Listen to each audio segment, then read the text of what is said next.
Boa noite, sejam bem-vindos. No Curioso Biotech de hoje, abordaremos um conteúdo muito atual e pouco discutido. Está em nosso cotidiano, no prato de comida, na plantação do Senhor José, nas prateleiras do mercado, no armário da sua cozinha, na farmácia, nas vacinas e por todo o país. Você conhece esse símbolo, mas sabe o que ele representa? Este triângulo está presente em rótulos de produtos com matéria-prima transgênica. Ainda está complicado? Fica tranquilo, que eu te explico. A engenharia genética é a área da biotecnologia que estuda o comportamento dos seres vivos e mecanismos para sua modificação. Mas existe uma diferença entre os organismos geneticamente modificados e os transgênicos, você sabia? Os organismos geneticamente modificados são seres vivos que tiveram seu próprio material genético alterado em relação à sua estrutura ou função através de engenharia genética, sendo essas alterações feitas através de técnicas de recombinação do DNA, enquanto os transgênicos só são considerados transgênicos quando é inserido material genético de outra espécie neste organismo geneticamente modificado.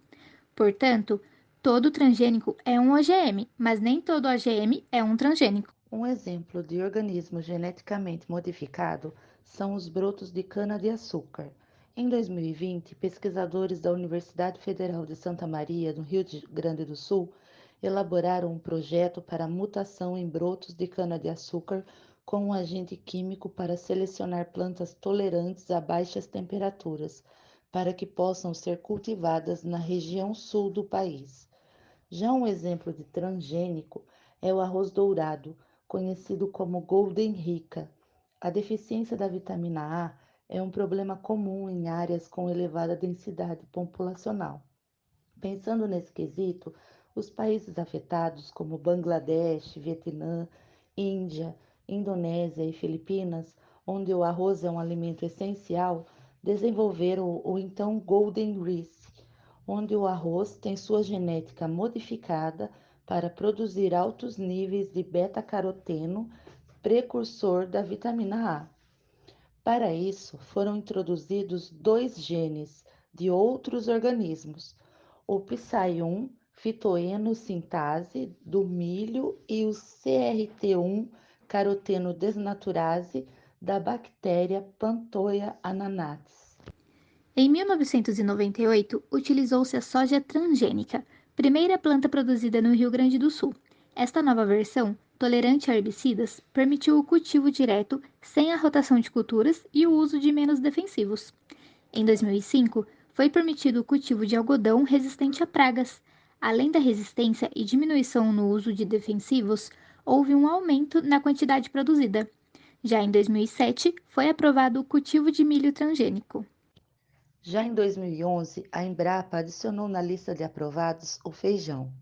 No ano de 2015, foi aprovado o cultivo de eucalipto transgênico, primeiramente no Brasil. E, por fim, a aprovação mais recente foi feita em 2017, permitindo o cultivo de cana-de-açúcar resistente à broca.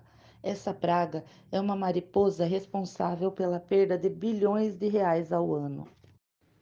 O top 3 alimentos transgênicos mais utilizados foram algodão, soja e milho, representando respectivamente 99, 98 e 89% do total cultivado.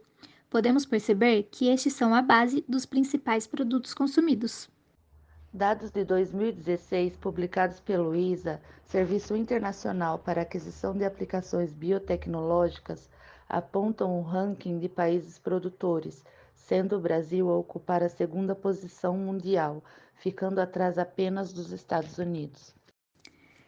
A Comissão Técnica Nacional de Biossegurança, CTN-Bio, é responsável há 25 anos por auxiliar o governo federal nas questões de biossegurança envolvendo os OGMs.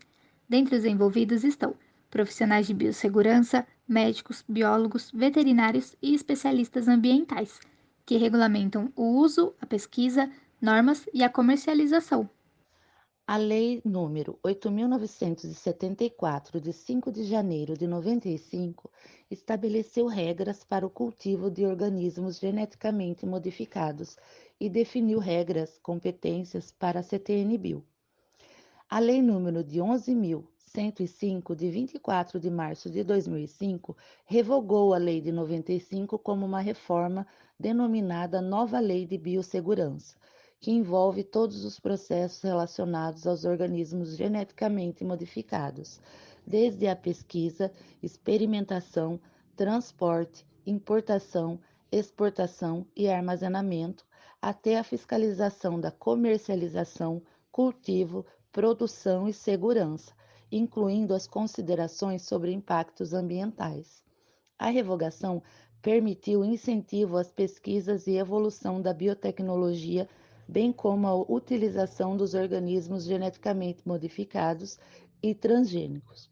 Novos produtos foram aprovados, focando não somente na agropecuária, maior liberdade foi dada à CTN-Bio e aos avanços tecnológicos para desenvolvimento da biotecnologia.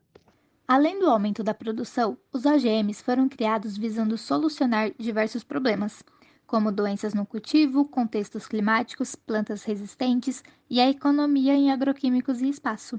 Na área industrial, as enzimas aceleram os processos e reações químicas. Os seres vivos são fontes dessas enzimas e, com a engenharia genética, é possível produzir a partir de micro-organismos, como fungos e bactérias.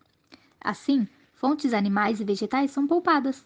Além disso, a produção com micro-organismos mostra-se de extrema valia, uma vez que economiza recursos e produz em larga escala, sem contar ainda a redução na produção de toxinas e contaminações. Entre os produtos que utilizam enzimas geneticamente modificadas estão queijos, vacinas e fármacos importantes.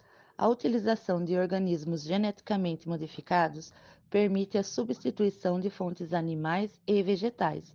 Nos exemplos apresentados, tínhamos enzimas retiradas do estômago de bezerros para os queijos e, dentre os fármacos, a insulina era retirada anteriormente do pâncreas de bovinos e suínos. O primeiro produto alimentar modificado geneticamente foi um tomate. Ocorrida na Califórnia, essa modificação conferiu maior durabilidade ao fruto. E as vacinas produzidas pela AstraZeneca e Janssen, bem como a Sputnik V, foram avaliadas baseadas em transgenia. Apesar do grande foco agropecuário, dos 152 produtos aprovados até 2019, encontram-se vacinas, micro-organismos, medicamentos e insetos. Atualmente no Brasil, a Embrapa desenvolve estudos e pesquisas para a liberação de três produtos: café com resistência à broca, praga que gera prejuízos anuais de até 500 bilhões de dólares, algodão resistente ao bicudo, praga que destrói plantações, e alface com ácido fólico, 15 vezes acima do comum, ou vitamina B9. Portanto, os transgênicos foram criados visando a melhoria das condições de vida no planeta. Com o aumento da população mundial, foi necessário produzir um meio eficiente de alimentar e atender às demandas rapidamente. Ainda que tenhamos poucos OGMs autorizados no país, estes representam parte importante de avanços tecnológicos e científicos. Sem a biotecnologia, não seria possível obtermos plantas e sementes resistentes às pragas, adaptáveis ao clima, tolerantes a herbicidas e resistentes às doenças, como temos hoje. Os benefícios não se limitam às plantas, mas sim a toda a população. Bom, agora que você já sabe o que são os transgênicos, te desafio a encontrar pelo menos três produtos com o símbolo apresentado no Curioso Biotech de hoje. Espero que tenham gostado e até a próxima!